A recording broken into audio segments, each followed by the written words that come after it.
But what is Nigeria for mu app bi a abanya mo streaming nwom wo so. Tro. Na say almost o ma launch music streaming app tro. Muntie sa no mo ye Ghana Post app. Busa Uber driver ana Yango driver bi say o use sa app na. Adia Google I capture the whole world satellite. Adia Google map so e use. Sa na COVID by almost o ma COVID app. Oh wa no almost o ma app. Oh wa no we no mo de dada mo. Na monsu mo agedi na makobo mu nsam tro.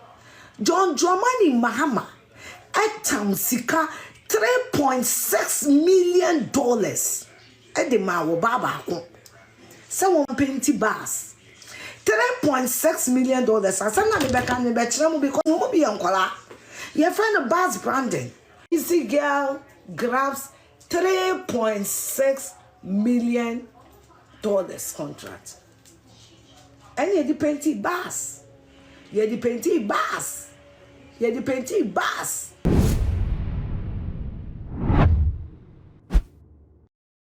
Kamera say hwese amanyosemi ekoya eye ama adofo ababedane atamfo ni nyina any comments bia Abeiku Santana ekopase ewo ye mampeni dada John Dramani Mahama ni meet na one clergy any industry players no ekokohia ye no ase na sa meeting no ase no na Abeiku ekokasa ye efa ensem bia Bawumia ekaya ho Bawumia kyerese sese bebia ewiase ekono ewiase no esesa enunte o say yenso yesesa ye ho ewiase no oman bia se Kenya no akwakogina app no so enunte o hu sese ye hwe Facebook ye hwe YouTube any apps no ekeka ho na generate sika yie pa edema wo ma sa app no eno na Dr. Bawumia edwene ho no hu se e wo se Ghana so ye bibi enunte o introduce music streaming app bia odema ajontofo no se nka omode wo mo nwom ebefa ho se ne be ya artist no benya sika no direct from the app eno na Abeiku ekokasa na wakase ye hwe Nigeria eye biggest industry e music na wo mo kra entimi launch app e be ye den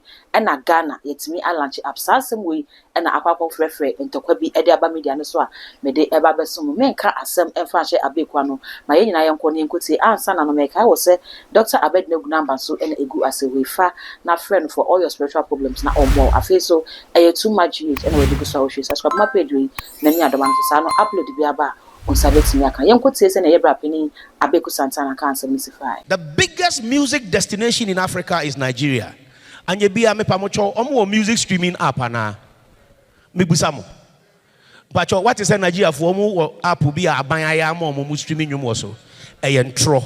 Na say omo so ma launch music streaming app tro. Muntie sa no mo ye Ghana Post app. Busa Uber driver ana Yango driver bi say o use sa app na.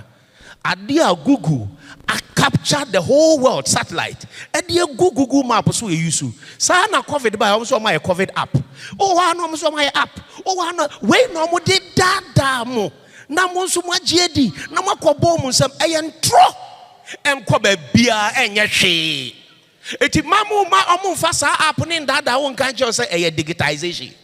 Busa mo say mfaso ben na obenya film. His Excellency John Dramani Mahama ebe bie TV channel a mo amu yesi ni nyina ye di local content ni beguso wo pese wo hwe sa channel na utua Jumadi a ye wo conference center e won kran wo Kumase no antumi amba ye wo dedicated TV channel a wo betumi ahwe wo di umomo no atua na wo hwe ne live a sika no beko artist ni ho e beko producers ho e beko mo ye no we ni hihye pa ye di agu kwan mu eti aya omo dada mo abusa say ate wo kan Meden menyason faso. So we have an end-to-end policy programs and ideas that is going to transform the creative art tourism sector. Intebusia sansemi na Abeiku ekokaya ama ebinum ebuafu ne yie pa. Nipa ba kwa ba react e won nsemi ho e sister Afia Schwar ono so e kasa na wo kyerese ensem ben na Abeiku o ka no na sei e no so ne nchemu no e bai. John Dramani Mahama etam sika $3.6 million ede ma wo baba ko se won penti bars $3.6 million asana me beka me be kire mu because mo bi enkola your friend Bars Brandon easy girl grabs $3.6 million contract and you depend bars you depend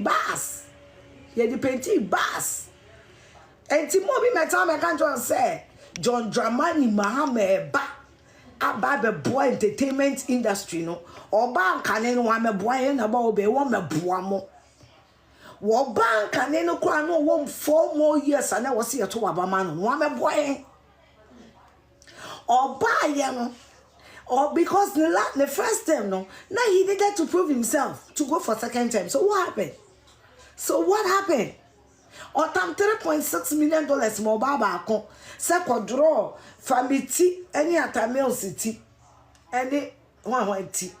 And you know some way Ghana for with short memory no. And no internet John Dramani Mahama till you bold. I catch them with some you are Ghanaians with short memory. Because o dream question na wo long memory na wo dream ya. Wo yo bi a wo daache na wo dream na anya aboa na nye de obedi na wo dream ya. E mo bi ma me kan che se me ba be boa obi a wa ba wa amoa wo da. Obi a wa ba wa amoa. Obi a wa ba wa amoa. Enye so wo ma do wa ba. John Dramani Mahama vice president no wa ye bi. Vice President na Bawumia ye ni sesi ano John waye bi oye the vice president full term 4 years and waye president waye vice president e dia no ye entertainment industry akane final leg nti oba be hye mo bo I come last leg and to oba be shemo bo because ya people kaka ma celebrities we did wo machi nti omo kan se hunu e kire mo oba first no dey no yema entertainment industry $3.6 million $3.6 million no tamo oba ba ko se fa draw president ti eto bass ho $3.6 million and on the bass branding. Santana entertainment industry ni ni wana. Me pese me busa me say nemre and nemre mumpono. So be my $1 million industry nunke guana. Why were you supporting him at that time? Because na me tasty abayin foforo. The American uti. Me feel South Africa buy member 2 NDC abayin. Me free South Africa buy no. Me be 2 NDC aban. Na say maso ansuo e na maso ansa ene me hu de mudu. Maso ansuo e na maso ansa ene me hu de mu oduro. Me hu de mu oduro. Maso ansuo aso ansa e hu de mu oduro. Ese dun kati aba ese dun kati aso omo bomba betwa free SHS mu. Omo betwa mu sen. Na wa won tafuo ni bi e na wutua nkola mienu school fees aboma ka bon se na fom so wa won tafuo ni na betua nkola mienu school fees aboma ka bon se na fom enti mo bia ava krokro medane mo John se John Mahama ba obebo entertainment industry omo boa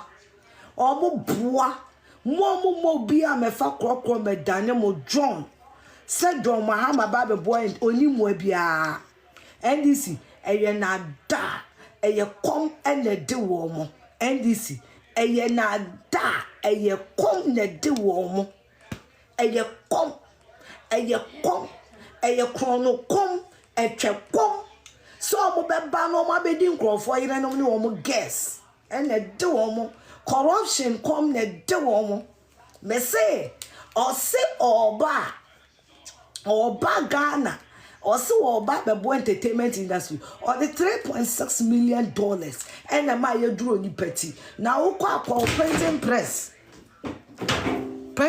ne wo fie Entebusia say abakosi na yesi Afia Schwar so aka ene emuaye a wono so e de ama Abeiku ma ye hu se ne won so oje nsema na se ne won so wadwen kyerɛw e wo video yi ase afi e too much ene wani guso a wo hwe subscribe man wa ye nso medasi na menhwa fa be won ka ho sa no upload bi aba won sa betimi aka all the social media handles so ko wa e too much e ya ho kai so be like na wa share e de ama me makra